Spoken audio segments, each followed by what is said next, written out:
भू संतुलन की संकल्पना के विषय में हम चर्चा कर रहे हैं।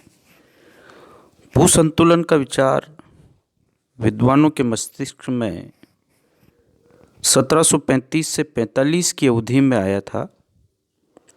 फ्रांसीसी विद्वान पीरे बुग्रे ने इंडीज पर्वत की चिम्बा रेजो चोटी के उत्तर और दक्षिण दोनों ओर के भू सर्वेक्षण में ये पाया कि साहुल जो है चिम्बा रेजो की चोटी को पर कम मात्रा में आकर्षित हो रहा है।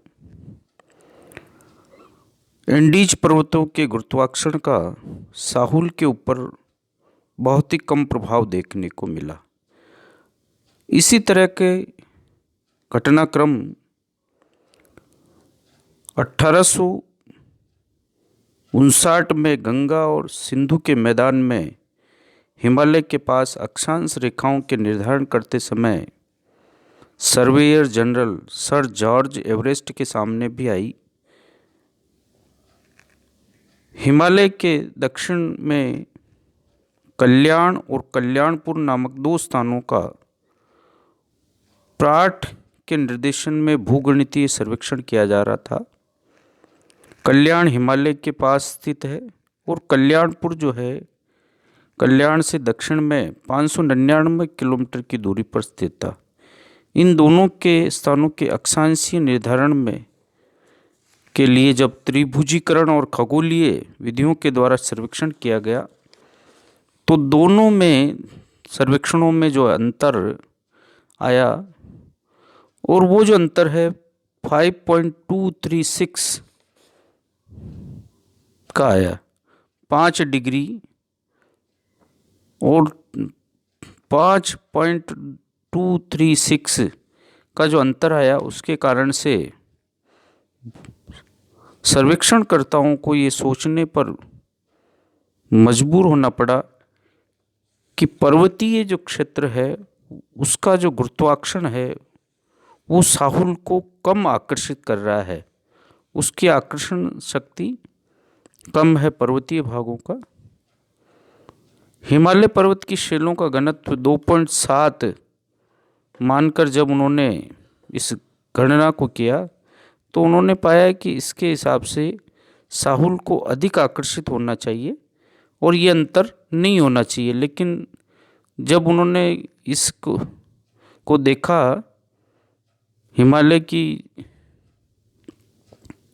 जो गुरुत्व बल है बहुत ही कम है और अंतर आया 15.885 होना चाहिए, जबकि अंतर आया 5.236 जो कि बहुत ही कम था, जबकि अंतर अधिक आना चाहिए।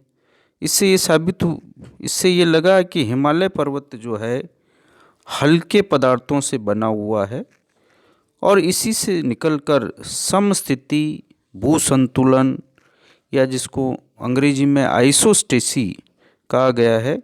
आइसोस्टेसी जो है यूनानी भाषा के आइसो और स्टेसियोस से मिलकर बना है। इसका अभिप्राय है समस्थिति या समान खड़ा होने से है। इस शब्द का प्रयोग सबसे पहले अमेरिकी भूगोलवेत्ता डटन ने किया था 1889 में डटन जो अमेरिकन भूगोलवेत्ता था उसने सबसे पहले इस शब्द का प्रयोग किया। डटन के अनुसार पृथ्वी तल के विभिन्न स्थलाकृतियों के नीचे पाए जाने वाले पदार्थ का भार समान होता है।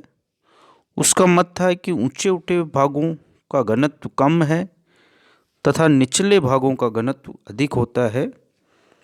समदाब तल भू आकारों का भार अधः स्तर में एक रेखा पर समान होता है। इस समभार तल को डटन ने समदाब तल, संतुलन तल एवं क्षतिपूर्ति तल के नाम से पुकारा है।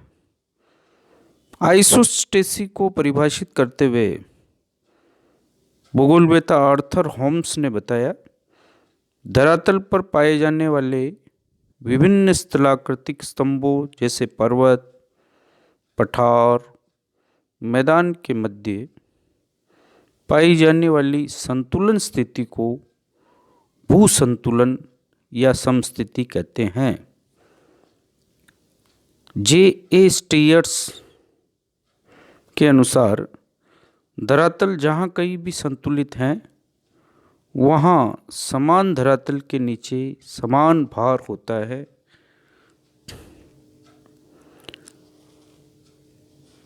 समस्थिति के बारे में अलग अलग विद्वानों ने अपने मत प्रकट किए। इनमें प्राट का मत बहुत ही महत्वपूर्ण है। प्राट ने भारत के हिमालय पर्वतीय क्षेत्र के कल्याण और कल्याणपुर के अक्षांशों के निर्धारण हेतु भूज्यामितीय सर्वेक्षण के दौरान गुरुत्व के प्रेक्षित और अवकलित मानों में पाई गई विसंगति की समस्या का निराकरण करने के लिए प्राट ने अपने विचार दिए। प्राट के अनुसार भूपटल के सभी भाग समान घनत्व वाले नहीं होते हैं, यानी पर्वत, पठार, मैदान और महासागरीय तली का जो घनत्व है अलग अलग हैं। पर्वतों का घनत्व पठारों से कम होता है, पठारों का घनत्व मैदानों से कम होता है और मैदानों का घनत्व सागरीय तली से कम होना प्राट ने अपने विचारों में प्रकट किया है।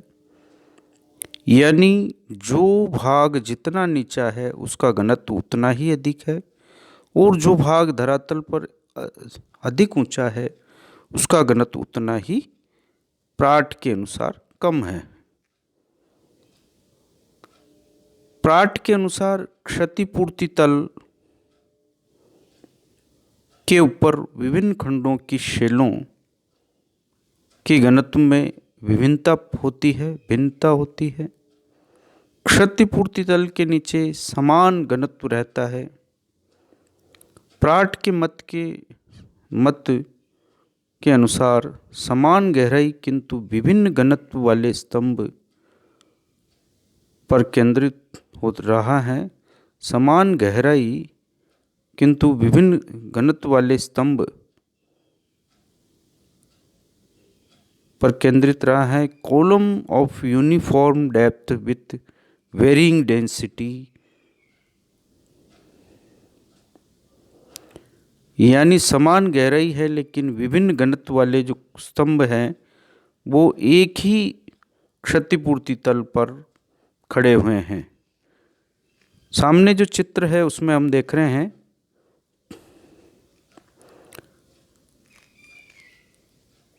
नीचे समान घनत्व लिखा है। पारे से भरा हुआ एक पात्र लिया प्राट ने। समान घनत्व जहाँ है वह पारा भरा हुआ है डैश डैश। एक पात्र में उसने पारा भरा और उस पात्र में अलग अलग धातु के चांदी, जस्ता, पायरेट, लोहा, निकिल, तांबा और सीसा के समान भार के टुकड़े उस पारे के पात्र में डाले, खड़े किए तो उन्होंने देखा है कि एक ही तल पर जाकर समान गहराई में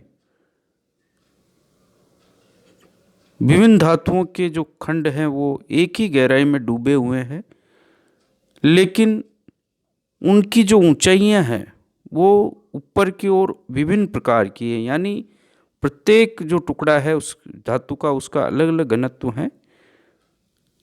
वो एक समान गहराई में डूबा हुआ है लेकिन बाहर की ओर जो है उसकी ऊंचाई भिन्न भिन्न है।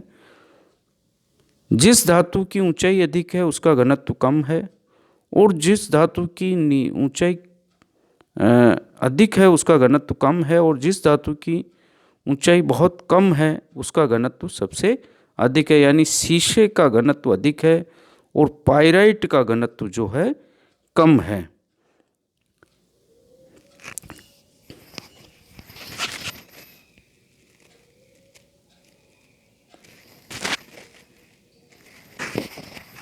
विभिन्न आकार एवं घनत्व की समान धातुओं के समान भार वाले टुकड़े को पारे के बर्तन में तैराने पर पाया गया कि ये सभी टुकड़े समान गहराई तक डूबे हुए हैं और घनत्व की विभिन्नता के कारण टुकड़े पारे की सतह पर विभिन्न ऊंचाइयों पर निकले हुए हैं। प्राट के मत के अनुसार कम घनत्व वाली धातु के टुकड़े अधिक ऊंचाई पर हैं, जैसे पाइराइट सबसे ऊंचाई पर है और सीसा जो है सबसे कम ऊंचाई। अधिक घनत्व वाली धातु के टुकड़े कम ऊंचाई तक उभरे हुए हैं। उसी प्रकार विभिन्न घनत्व वाले पर्वत, पठार, मैदान भूभाग के अधस्तर में समान गहराई तक धंसे हुए हैं तथा क्षतिपूर्ति तल पर समान भार रखते हैं।